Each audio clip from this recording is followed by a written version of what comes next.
अस्सलामु अलैकुम वरहमतुल्लाहि वबरकातुहू। उम्मीद करता हूँ नाज़रीन खैर आफ़ियत से होंगे। लहजा सिखाने से मुताल्लिक़ मैं कुछ अरसा पहले एक वीडियो बना चुका हूँ।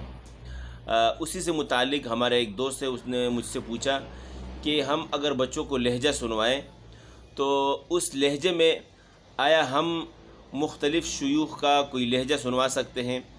और एक ये भी सवाल है कि अगर हम एक शेख का लहजा सुनवा रहे हैं तो उसमें आया वो एक ही आयत एक ही सूरत बार बार सुनवाएं या फिर मुख्तलिफ़ सूरतों में से या मुख्तलिफ़ रुकू में से हम बच्चों को सुनवा सकते हैं। तो यहाँ एक बात आपके जहन में रहे कि जब भी हम बच्चों को लहजा सुनवाएं तो उसके लिए कम अज़ कम मुद्दत 2 महीने और ज़्यादा से ज़्यादा मुद्दत 3 या 4 महीने रहे एक लहजे सिखाने के लिए।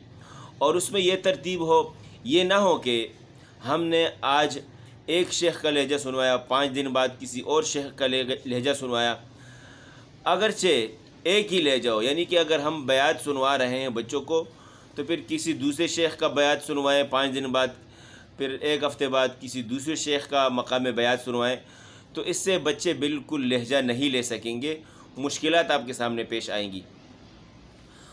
उसके लिए बेहतरीन तरीका ये है कि आप एक ही शेख को पकड़ें।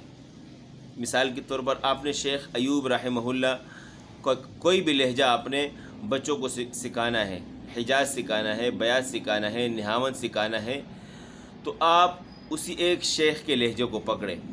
दूसरी बात, चूँकि मुख्तलिफ़ शयूख़ के मुख्तलिफ़ आयतें मुख्तलिफ़ रुकुआत मिल जाते हैं किसी भी लहजे में, जैसे शेख अयूब रहमहुल्लाह का सूरह क़ाफ़ हिजाज़ में मिल जाएगा, इस तरीके से दूसरी आयतें हैं लक़द कान लकुम फ़ी रसूलिल्लाहि उस्वतुन हसना, इसमें भी जो है मकाम हिजाज़ उन्होंने पढ़ा है।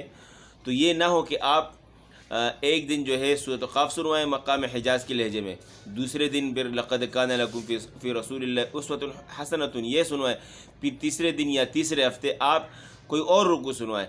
इसमें आपको मुश्किलात होगी। चूँकि एक शेख जब एक वक़्त में पढ़ता है, एक क़ारी जब एक वक़्त में पढ़ता है तो उसके पढ़ने का अंदाज़ हिजाज़ में कोई और होता है, जब फिर किसी दूसरे मकाम पर वो पढ़ता है, वो हालांकि वही हिजाज़ पढ़ रहा होगा लेकिन अंदाज़ उसका दूसरा होगा।